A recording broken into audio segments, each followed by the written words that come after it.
Iraqi forces backed by Iran, led by Iran, making gains in the fight to retake the city of Tikrit from the Islamic State. General Martin Dempsey today in Baghdad, vowing that the Islamic State will be defeated despite the United States not being involved in the battle for Tikrit. Joining us now, retired Major General Robert Scales, former commandant of the U.S. Army War College, Fox News military analyst. General, good to have you with us. Hi, Lou. There is a peculiar sort of tone to saying General Dempsey is in Baghdad, but the United States is not involved in the most important fight for this government in recent years. Well, you know, you can't make this up, Lou. Poor Marty Dempsey is trying to salvage something out of this in his visit with the Iraqi leadership's not working.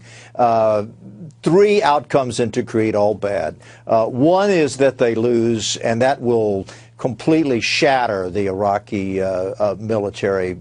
Number two is that they win and they kill every Sunni young man they find, which will lead to the partition of Iraq. But actually, a bad outcome is if they win. Because what does that do? Well, it makes the Shia militia into the only successful, legitimate military force in Iraq. And it's a force that is commanded by a brigadier general who has the blood of over 2,000 Americans on his hands. And the Iraqi army so far hasn't shown us anything at all. And this is the army that Marty Dempsey is going to Baghdad to visit. You just can't make this up.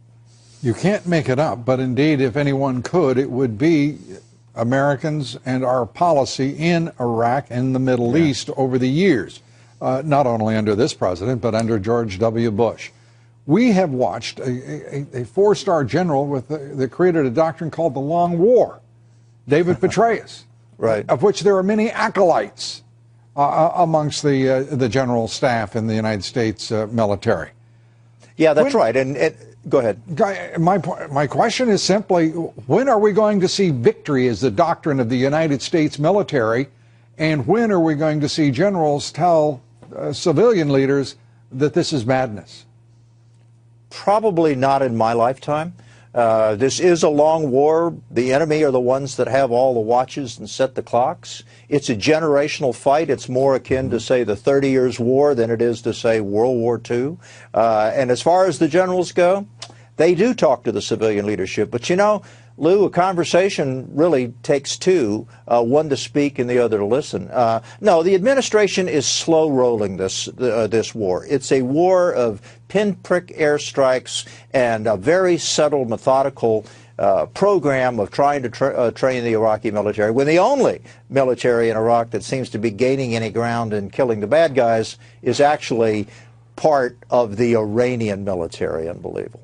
Unbelievable. And very quickly, Ukraine, 3,000 U.S. troops deploying to Eastern Europe. Some armor will be going with them, apparently. To what effect, and what do you expect?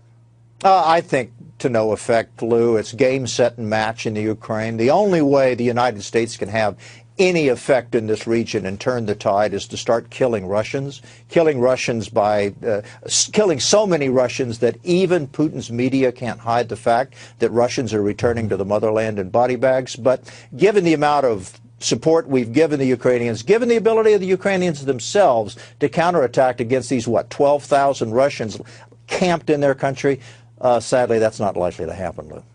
General Bob Scales bringing us, right up to the point on U.S. involvement in the world. Leading from behind, I believe it's called, General. I believe so, Lou. That's right. General Bob Scales, thanks. Thank you. Be sure to vote in